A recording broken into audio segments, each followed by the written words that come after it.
بسم الله الرحمن الرحیم.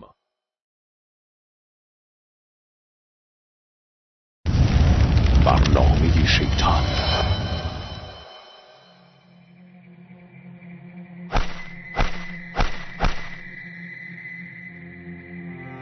Okay, define Lucifer for me. Pure, virtuous, wholesome, innocent individual that's out to help people. Lucifer is? Yeah. Say that again. Lucifer is a pure, holy, Virtuous. Now, is he the Lucifer that God created? That's the same one. Because that's exactly what the Shriners and Masons teach, is that Lucifer is light. See, this is what a Mason confesses, is that Lucifer is light.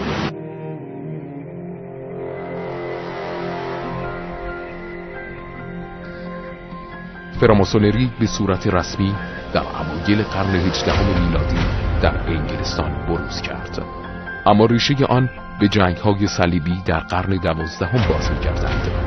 در آن زمان پس از اشغال اورشلیم توسط صلیبیان در سال 1118 میلادی گروهی به نام شوالیه‌های معبد تشکیل شدند. آنها با ثروت بسیاری که به دست آوردند به قدرت خود در اروپا افزودند و به بخشی از دولت تبدیل شدند. معلومه که فراماسونری میخواد دنبال ریشه های فکری و عقیدتی خودش توی تمدن مشرکانه باستانی بده.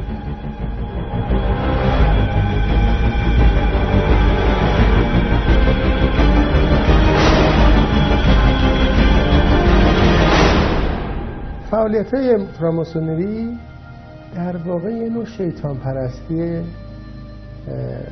آشکاری بود که خودشون معتقد بودن اینها شیطانی رو همراه خودشون، همراه شوالیه معبد از اورشلیم آوردن به نام بافومت، یه شیطانی که اینا باید توی حلقه‌های فراماسونریشون می‌پرستیدن و از ابلیس هم بسیار تجلیل می‌کردن و او رو مظهر خرد می‌دونستن.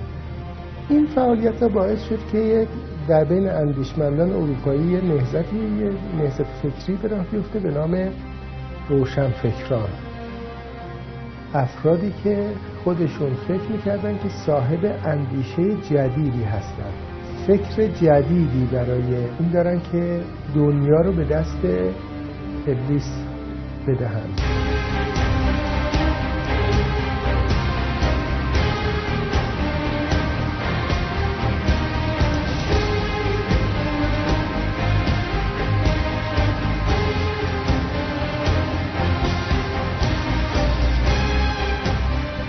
حلقه های فکری روشنفکران در اروپا تحت تاثیر این ماجرای شوالیه های معبد و تفکر این بود که ما میتونیم از سلطه خدا و کلیسا خارج بشیم و یک تمدن جدیدی رو ایجاد بکنیم. تو زمینه فکری در اروپا روشنفکرانی صاحب قلم وارد فعالیت شدن، از جمله ولتر، مونتسکیو و ژان ژاک روسو که فعالیت‌های زیادی داشتن، هرچند که کشور دیگه هم یه حرکت همزمانی نسبت به این ماجرا آغاز شده بود. خب اولین حلقه‌های فراماسونری که توی انگلستان اتفاق افتاد و ایجاد شد توی کلونی‌ها و مستعمرات هم نفوذ پیدا کرد، از جمله توی یه مستعمره بزرگی به نام آمریکا که مستعمره خیلی حاصلخیز و سرسبز و غنی بود.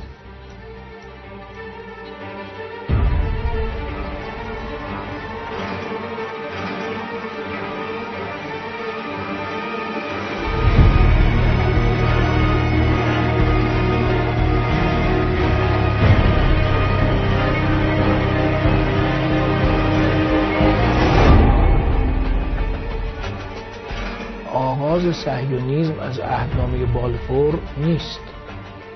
جریان ماسونی از اواخر قرن 19 میلادی با ظاهری جدید یعنی صهیونیسم خود را در عرصه جهانی آشکارتر نمود. قرنها سابقه متقدم وجود دارد برای شکلگیری این مرام شیطانی و در حرم پیروان باطل جایگاهی رو تا دوره مصر باستان می توانید برای آن جستجو بکنید. قرآن رازهای بزرگی را در مورد مصر باستان و اینکه چه چیزی در آن دوره قدرت بود را بیان می کند. دوران سحر و جادو و علوم غریبه است. این رو که دیگه نمیتوانیم منکر باشیم. از همان دوره پیروان شیطان در قالب سحره با موسی تحدی دارند.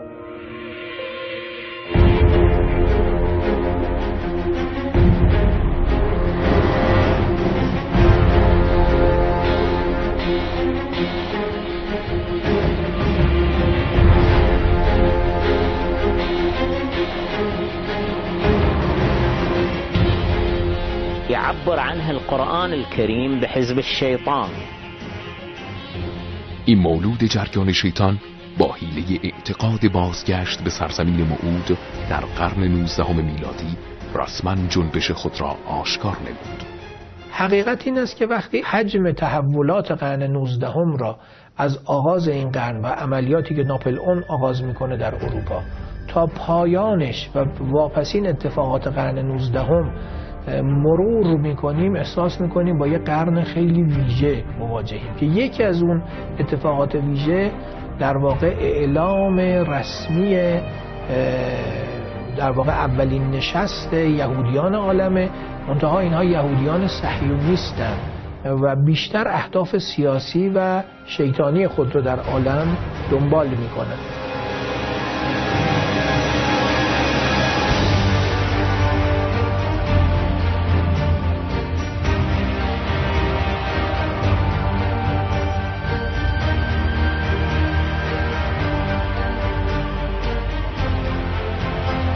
هرچه که هست منطقاً در قرن 19 نقشه در واقع نژادی، جغرافیای سیاسی و اعتقادی عالم داره تغییر میکنه.